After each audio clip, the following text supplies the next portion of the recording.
Hey, it's Dan talking. Misery loves company. Now, I think most of us are familiar with that saying, and it's probably tossed around a lot.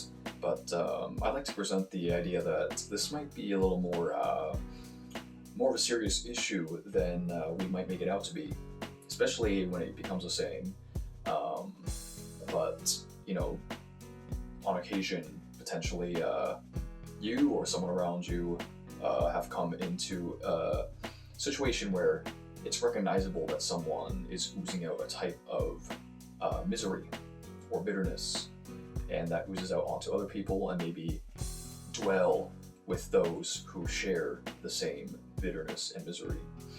And with that, it becomes a reoccurring function of the relationship. And I think this is a more serious problem than what we make it out to be. Now, what happens is that, people often use fountains of, or fountains as a type of analogy. Like I know many people talk about how when you bless someone, or you get blessed rather, and your cup gets so full, and it starts oozing out like a fountain, and fills up other cups and other cups and other cups. And a reference like that is alluding to when you receive blessings, you can allow that to bless others and allow that to affect others in a positive way. Now, I would like to say that sometimes that misery and bitterness is kind of like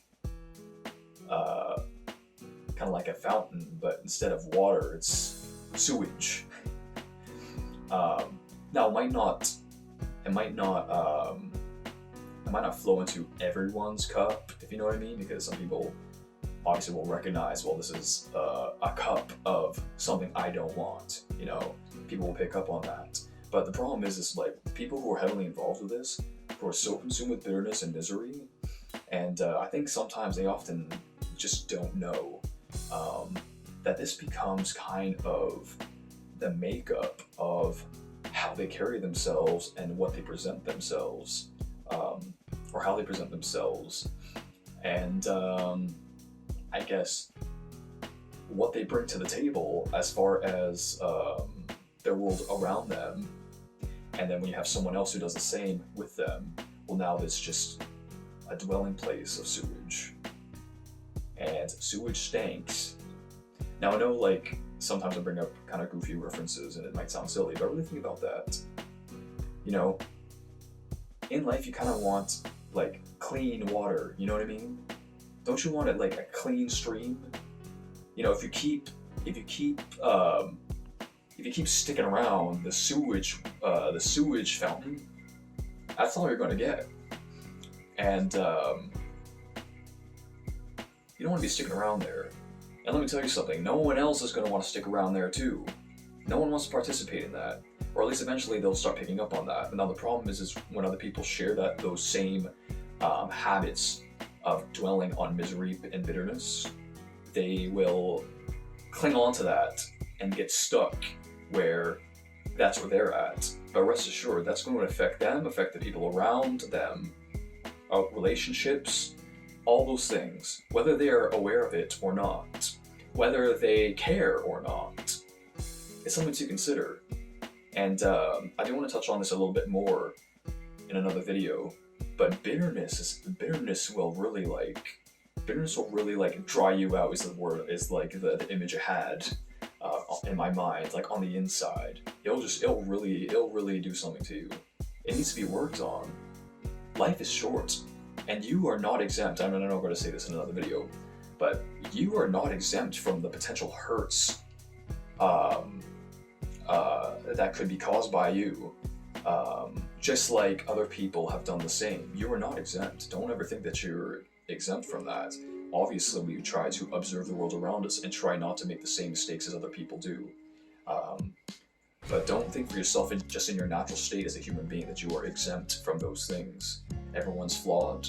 I understand people go through a lot of hardships with individuals, which is understandable, but creating yourself a world of misery and bitterness and then getting together with others and doing the same, um, that's just a recipe for something bad. And um, I think it's good to kind of wake up to the real reality of how much that kind of thing can just suck you in and become your gimmick that you carry around with you.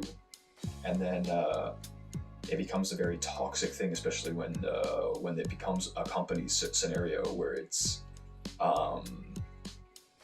just an oozing community of this. Is that really what you want to be?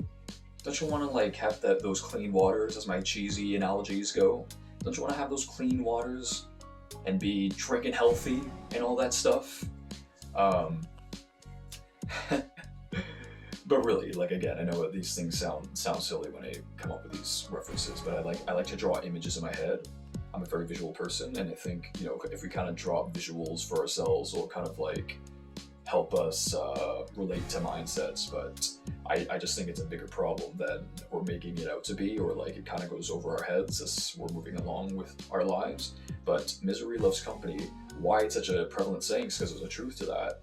You get a group of people who are just miserable, and that's all they'll dwell on, and that's what oozes out and then reflects onto other people, potentially dragging more people into misery, and potentially also reflecting a negativity out onto others, and spoiling relationships and all that jazz. Just a recipe for something not good.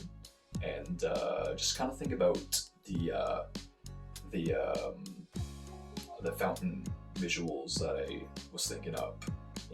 What fountain do you want to be a part of? You know what I mean? The clean waters or the sewage?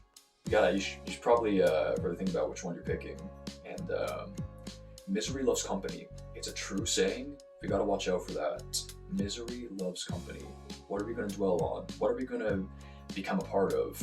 And what are we gonna choose to allow become the reality of our being, and how we carry ourselves with it? And I remember using the word gimmicks. It becomes your gimmick.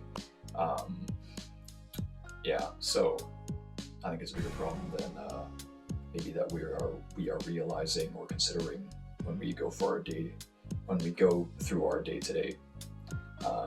Some things we gotta, sit down and think about and realize how much goes over our heads. But misery loves company. It's a problem.